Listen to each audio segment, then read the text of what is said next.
Përshëndetje të nderuar zonja dhe zotrinj. Jam këtu pranë jush për të ndarë me ju rrëfimin e radhës. Më besoni, rrëfimi që do dëgjoni është shumë i ndjerë. Bëhet fjalë për një vajzë jetime, e cila me lot në sy ka shkruar këtë letër. Ka shkruar këtë letër mungesë dashurie. Është një rrëfim që të emocionon.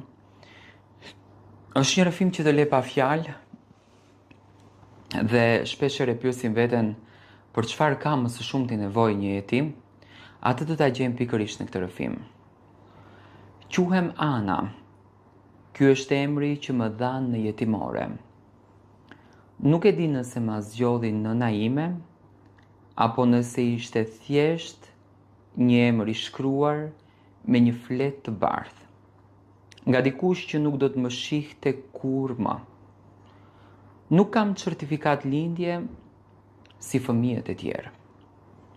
Kam vetëm një datë të përafërt dhe një histori që fillon me fundin e 2 jetëve të tjera. Nëna ime vdiq duke më sjellë në këtë jetë. Kështu më thanë. Nuk kam asnjë fotografi të saj, asnjë fije floku, as parfum për ta kujtuar. Babai, emri i tij nuk u përmend kurrë. Disa të thanë se iku natën.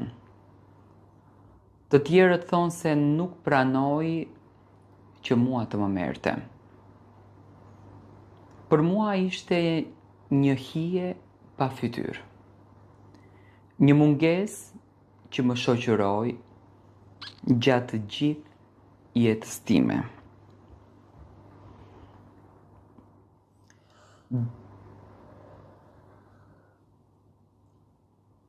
Ditët e mia të para nuk i mbaj mend, por më kanë treguar se qaja shumë.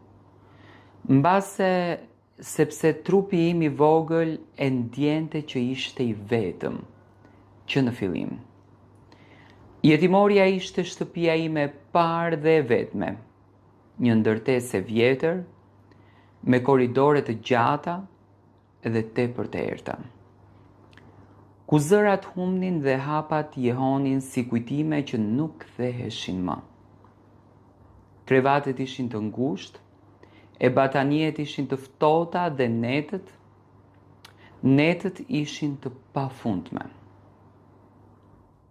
Çdo natë shikoja tavanin dhe